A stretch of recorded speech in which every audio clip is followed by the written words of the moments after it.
Banking terms part 2 में आप सभी का स्वागत है आपका अपना यूट्यूब चैनल आकाश नॉलेज भंडार में। दोस्तों आज मैं आप लोगों से क्षमा चाहता हूं क्योंकि मैंने इस वीडियो का पार्ट 2 बहुत दिनों से अपलोड नहीं किया था। इसका मुख्य कारण यह है दोस्तों क्योंकि मेरा बहुत दिनों से तबीयत ख़राब चल रहा था, इस वजह से मैं वीडियो अपलोड नहीं कर पा रहा था दोस्तों।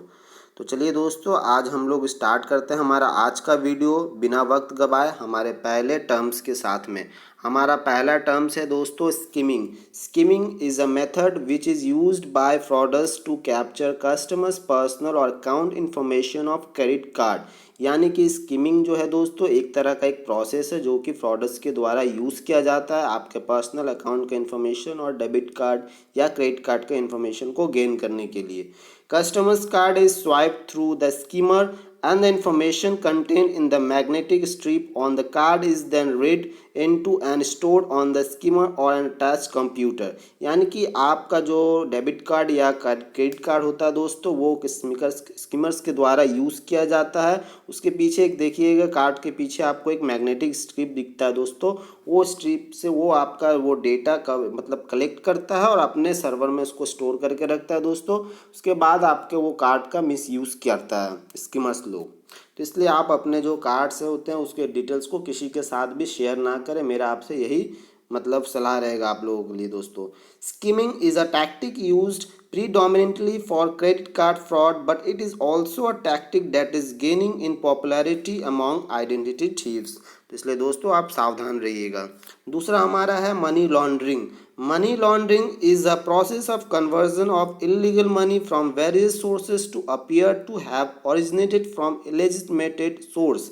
यानी कि मनी लॉन्ड्रिंग का मतलब होता है दोस्तों काले धन से उसको वैध धन के रूप में उसको यूज़ करना, काले धन को वैध धन के रूप में परिवर्तित करना दोस्तों। और जो काला धन होता है ज़्यादातर आपका इसका जो मेजर सोर्सेस होता है दोस्तों वो इलीगल मनी होता है, वो टैक्सेस चोरी होती है उसके द्वारा और स्मगलिंग है और भी बहुत सारे उसके क्षेत्र होते हैं दोस्तों। तो हमारा तीसरा जो है आपका वो है चेक। चेक से तो आप लोग भली भांति परिचित होंगे, आपके जीवन में दैनिक जीवन में आप सभी को अपने एम्प्लॉय को या किसी को पेमेंट करना होता है तो आप चेक के माध्यम से करते हैं दोस्तों। तो a cheque is an unconditional order address to a banker signed by the person who has deposited money with a banker. यानी कि चेक जो है एक अनकंडीशनल ऑर्डर होता है जो कि एक बैंकर को एड्रेस किया जाता है और किसके द्वारा, जिसके जो यानी कि बैंकर के पास अपना पैसा डिपॉजिट करता है। तो requesting him to pay on demand a certain sum of money only to the order of the certain person और to the bearer of the instrument. यानी कि आप किसी को पैसा देना है तो आप वो बैंक को एड्रेस करते हैं कि आप इसको इतना सर्टेन अमाउंट इसको पे कीजिए, मैं आपको ये आदेश दे रहा हूँ। तो चेक का यही मतलब होता है दोस्तों, आप लोग भी कभी ना कभी चेक का यूज़ ज़रूर किए होंगे। तो चौथा नंबर है हमारा दोस्तों direct debit. Direct debit is a financial activity in which one person withdraws funds from another persons bank account. यानी कि यह एक फाइनेंशियल एक्टिविटी है यानी क्रियाकलाप है जिसमें एक पर्सन जो है वो पैसा उठाता है दूसरे पर्सन के बैंक अकाउंट से, तो इसको डायरेक्ट डेबिट बोला जाता है दोस्तों। It is a facility in which the payee withdraws the amount from the payer's account.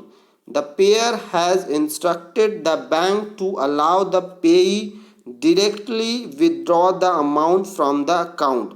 यानी कि आप किसी को अलाउ करते हैं कि आप मतलब उसके अकाउंट से जाके पैसा निकाल सके, उसको बैंक वाले को मजबूरन आपको देना ही पड़ता है पैसा, तो इसलिए ये डायरेक्ट डेबिट का टर्म इसको बोला जाता है दोस्तों। पांचवा हमारा जो टर्म है वो है cash credit. Cash credit is a proper limit sanctioned by the bank to the borrowing manufacturing और trading unit against the value of the raw materials. यानी कि कैश क्रेडिट जो है दोस्तों एक तरह का एक मतलब लिमिटेड जो सैंक्शन किया जाता है बैंक के थ्रू किसी भी मैन्युफैक्चरिंग या ट्रेडिंग यूनिट को, यानी कि जो उसको रॉ मटेरियल्स खरीदना हो या सेमी फिनिश्ड गुड्स या फिनिश्ड गुड्स इंक्लूडिंग स्टोर्स में ज़रूरत पड़ता है, उसको कैश क्रेडिट के रूप में जाना जाता है दोस्तों। हमारा छठा नंबर जो टर्म्स है दोस्तों वो है कैश रिजर्व्स रेशियो, यानी कि इसको शॉर्ट फॉर्म में CRR भी बोला जाता है फ्रेंड्स। बहुत ही इंपॉर्टेंट है, इसको आप याद रखिएगा, नोट कर लीजिए, क्योंकि ये टर्म्स एग्जाम्स में बहुत बार पूछे जा चुके हैं। Every bank maintain certain percentage of their total deposits with RBI in the form of cash and net demand and time liabilities, यानी कि हर एक बैंक को एक सर्टेन परसेंट, यानी कि एक मतलब एक क्राइटेरिया तय किया गया है दोस्तों कि उसको टोटल डिपॉजिट में से किसी परसेंटेज को RBI को जमा करना पड़ता है, in the form of cash के रूप में भी हो सकता है, या नेट डिमांड, या कुछ आपके लाइबिलिटीज के रूप में भी हो सकता है दोस्तों।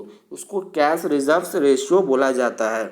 7वां नंबर हमारा है मार्जिनल स्टैंडिंग फैसिलिटी, जिसको कि शॉर्ट फॉर्म में MSF बोला जाता है। यह भी एक बहुत ही इंपॉर्टेंट टर्म्स है दोस्तों, इसको आप नोट कर लीजिएगा, आपके एग्जाम्स के लिए बहुत ही इंपॉर्टेंट है।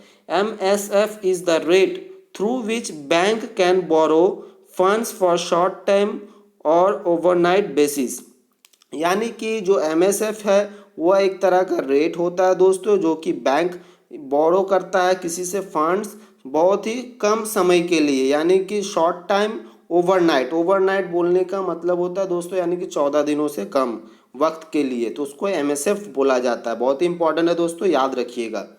हमारा 8वां टर्म्स है फ्रेंड्स, वो है कोर बैंकिंग सॉल्यूशन, जो कि आज के डेट में बहुत ही इंपॉर्टेंट टर्म्स है और हमारे सारे भी बैंकिंग क्षेत्र में यह एक रेवोल्यूशन के तौर पर उभर गया है दोस्तों।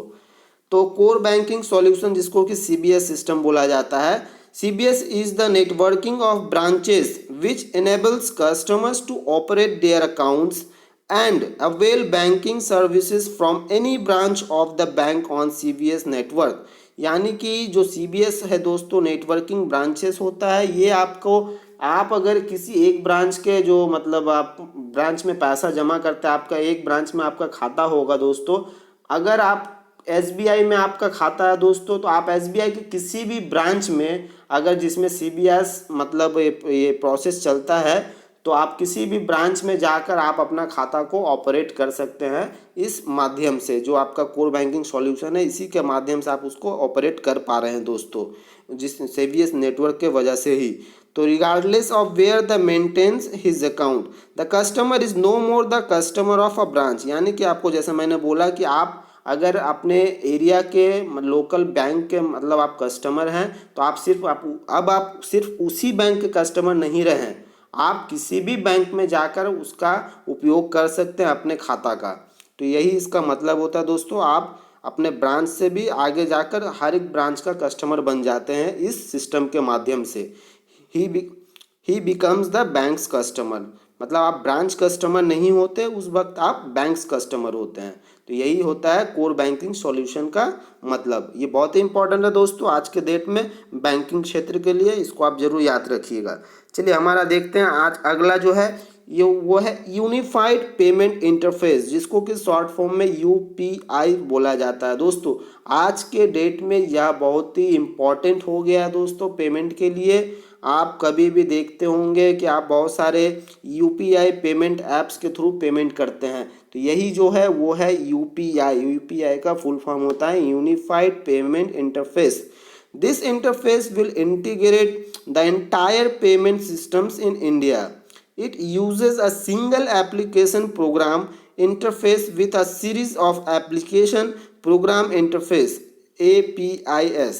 The mobile devices are the primary object for all the payments। तो दोस्तों जैसा कि मैंने आपको बताया, अगर आप मतलब पहले आप जब अगर किसी को पेमेंट करना होता था तो आपको काफ़ी वक्त लगता था दोस्तों, बट आज के दौर में जब UPI आपके पास अवेलेबल है, तो आप क्षण भर में ही आप किसी के पास पैसा अपने मोबाइल के ऐप्स के जरिए किसी को भी भेज सकते हैं। तो इसी को बोला जाता है दोस्तों यूनिफाइड पेमेंट इंटरफेस। बहुत ही इंपॉर्टेंट है दोस्तों, जरूर याद रखिएगा इस टर्म्स को। हमारा अगला टर्म्स है वॉशथ्रू अकाउंट। अब vostro account is one which is maintained in India by a foreign bank with their corresponding bank, यानी कि वॉशथ्रू अकाउंट जो होता है दोस्तों वो इंडिया में मेंटेन किया जाता है बाय दूसरे देशों के बैंक के द्वारा, उसके जो करस्पॉन्डिंग बैंक होते हैं उसके साथ मैनेज करके ये अकाउंट इंडिया में मैनेज किया जाता है दोस्तों, जिसको वॉशथ्रू अकाउंट बोला जाता है। इसी तरह का हमारा जो अगला जो टर्म है दोस्तों वो है नॉस्त्रो, यानी वोस्त्रो और नॉस्त्रो अकाउंट है। A nostro account is one which is maintain by an Indian bank in the foreign countries. उसमें क्या हो रहा था दोस्तों कि आपको इंडिया में मेंटेन किया जा रहा था बाय फॉरेन बैंक के थ्रू, और इसमें जो नॉस्त्रो अकाउंट होता है दोस्तों वो आपका मतलब दूसरे देशों के बैंक में मैनेज किया जाता है बाय इंडियन बैंक। तो यही होता है अंतर दोस्तों, वोस्त्रो बैंक और वोस्त्रो अकाउंट और नॉस्त्रो अकाउंट।